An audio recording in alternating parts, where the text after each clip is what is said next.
Taxi drivers have physically larger hippocampi than the rest of the population. Brain scans prove it. The hippocampus, the region responsible for spatial memory, grows in response to active navigation the same way a muscle grows in response to use. A landmark 2000 study from University College London revealed this in black cab drivers who had spent years memorizing 25,000 streets to earn their license. More years driving, more growth. In 2020, researchers at McGill University published the other side of that finding. People who rely heavily on GPS show reduced hippocampal activity and lower gray matter volume in spatial memory regions compared to those who navigate from memory. You are running that experiment on yourself. Every time you open Google Maps for a route you've driven before, you choose not to build something your brain would have built. And navigation is only the beginning of what GPS took. Today I'm counting down 20 things GPS navigation removed from your life and your brain. By number 1, you'll understand something you felt but couldn't name. Why arriving somewhere no longer feels like knowing where you are. I make one thing. I find out what the technology that was supposed to improve our lives actually cost us. If you're one of our early viewers, use the hype button to help this reach more people before they hand their brains to another algorithm. And subscribe, because number 1 on this list is going to stay with you. Today I'm counting down 20 things GPS navigation took from your brain and from your life that have no digital replacement. Number 1 is the thing you lost that you can't name, but you felt it every time you arrived somewhere and couldn't tell anyone how to get there. I find out what the shift to modern technology actually cost us in Sangeni, not in products, but in capability, in memory, and the parts of human experience that disappeared without announcement. Subscribe if that question matters to you. Number 20. The glove compartment atlas. Every car had one. A road atlas, folded and refolded until the creases made it nearly unreadable at the most critical junctions. Before a long trip, you spread it on the kitchen table and traced the route with your finger. You built a mental model of the journey before it began, where you'd turn, what state you'd cross, roughly how long each segment would take. That pre-trip ritual was not inefficiency. It was orientation. You arrived in a new place with a working spatial framework already in place. The atlas gave you the map before the territory. GPS gives you the territory one instruction at a time, withholding the map entirely. You arrive somewhere having followed directions you couldn't reproduce and cannot now explain. Number 19. Asking a stranger for directions. You were lost, you stopped. You found a person, someone who lived there, who knew the area, who had navigated it on foot or by car for years. They gave you directions in the language of local knowledge. Turn left at the gas station that used to be a Denny's. Go past the high school. You'll see the water tower. You learned something about the place from a person who knew it. That interaction is nearly extinct. For many people, the last time they asked a stranger for directions was over a decade ago. What replaced it is accurate and impersonal. You arrive knowing you've arrived. You know nothing about where you are. Number 18, landmark navigation. Before GPS, you navigated by landmarks. The blue water tower, the intersection with the old church on the corner, the hill where the road bends past the orchard. These landmarks weren't just navigation aids. They were your relationship to a place. You knew it because you had organized it into a mental structure of reference points. GPS navigates by coordinates. It doesn't need landmarks, it doesn't use them. Turn-by-turn instructions refer to streets you've never heard of and distances in tenths of miles. The landmark, which required you to see and remember a specific feature of your specific environment, has been replaced by an arrow that requires you to see nothing and remember nothing. Number 17, the shortcut you discovered.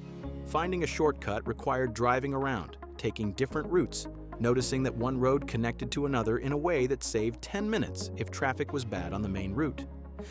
The shortcut was yours, a piece of local knowledge you'd accumulated through repeated navigation, through getting it slightly wrong before you got it right. GPS discovers shortcuts for you algorithmically, in real time.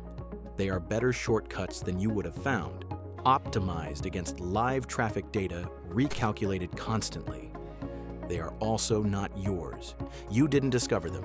You were directed through them. The next time you drive that route, you will be directed again because nothing was deposited in your memory except the outcome. Number 16, knowing which way is north. People who navigate actively, who read maps, who plan routes, who pay attention to the sun and the landscape, develop an internalized sense of cardinal direction. Not perfect, but functional.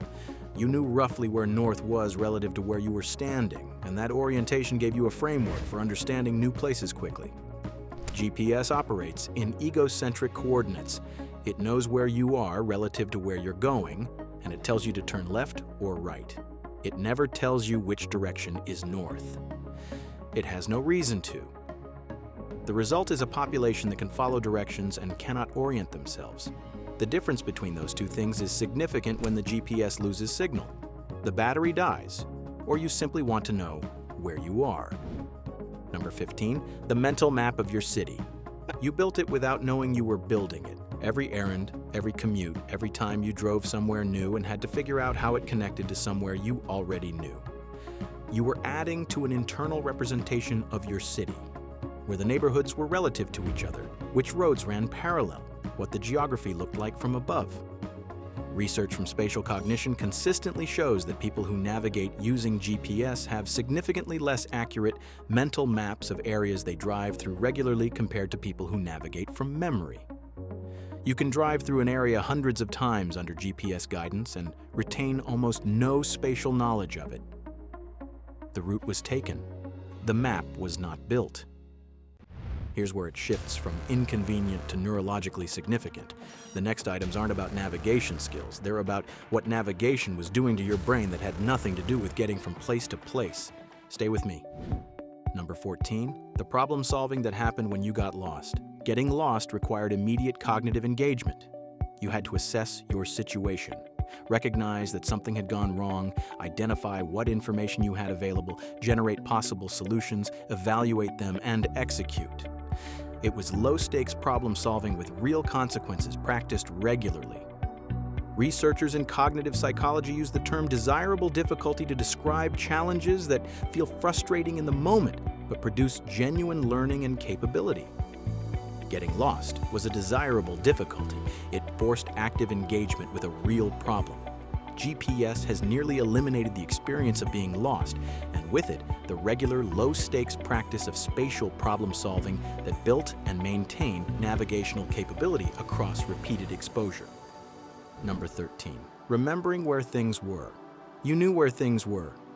Not just your house and your workplace, the dry cleaner that was 3 blocks past the pharmacy, the hardware store on the back street near the highway.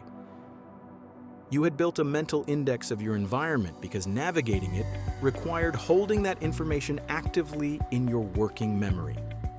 GPS externalizes this memory entirely.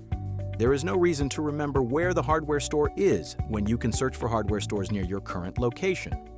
The information is available on demand, which means there is no pressure to retain it, which means you don't. The knowledge that used to live in your head now lives in a database, accessible conditionally. When you have signal, when your battery is charged, when the service is operational. Number 12, the confidence of knowing your way around. There was a specific feeling that came from knowing a city well. From being the person in the car who knew which lane to be in a mile before the exit, who knew the parking situation downtown, who could navigate a detour without hesitation because you had enough spatial knowledge to improvise. It was a form of competence that was local, earned, and genuinely useful. That competence is harder to build now because the feedback loop that built it has been interrupted. You don't learn a city by following GPS directions through it. You learn a city by making decisions about how to move through it and discovering, over time, whether those decisions were right.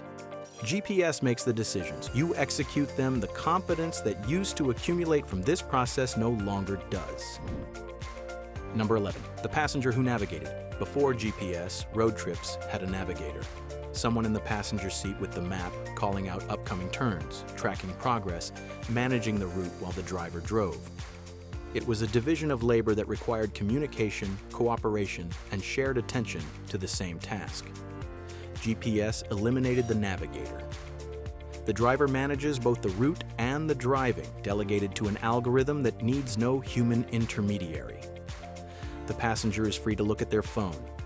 The shared task that created conversation, cooperation, and a specific kind of road trip intimacy has been replaced by a voice from the dashboard and two people in the same car doing separate things. Number 10, arriving with a story. When you got somewhere the old way, you had a story. You took a wrong turn somewhere in Ohio. You found an amazing diner by accident in a town you'd never heard of. You discovered that one route was faster, but the other had a view worth the extra 20 minutes. The journey produced narrative because the journey required engagement. GPS-navigated travel produces arrival. The destination is reached with optimal efficiency and essentially no story.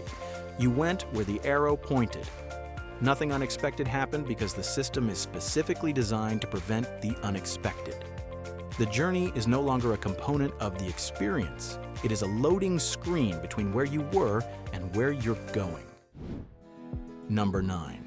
The walk where you paid attention, walking somewhere unfamiliar without a phone, or with a phone you were choosing not to consult, required you to observe your environment. You read street signs, you noticed landmarks, you registered the relationship between where you were and where you were going. You were present in the physical space because your navigation depended on it. Researchers tracking eye movement during navigation have found that people navigating with GPS spend significantly less time looking at their surroundings compared to those navigating without it. The screen commands attention that the environment used to receive. You move through places you don't see toward destinations you experience only upon arrival. The journey between has become a gap in attention rather than an experience. Number 8, knowing how long things actually take. Before GPS, you learned through repeated experience how long routes actually took under different conditions. You knew that the highway was faster at 7 a.m. but slower at 5 p.m. You knew that the back road added 10 minutes in good weather and saved 20 in bad. You had calibrated your understanding of time and distance through lived experience.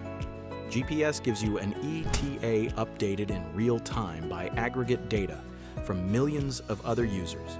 The ETA is more accurate than your personal estimation would have been. But you no longer build the estimation. The calibration that used to accumulate through experience has been replaced by a system that is always more accurate than experience-based judgment, and therefore makes the development of that judgment unnecessary.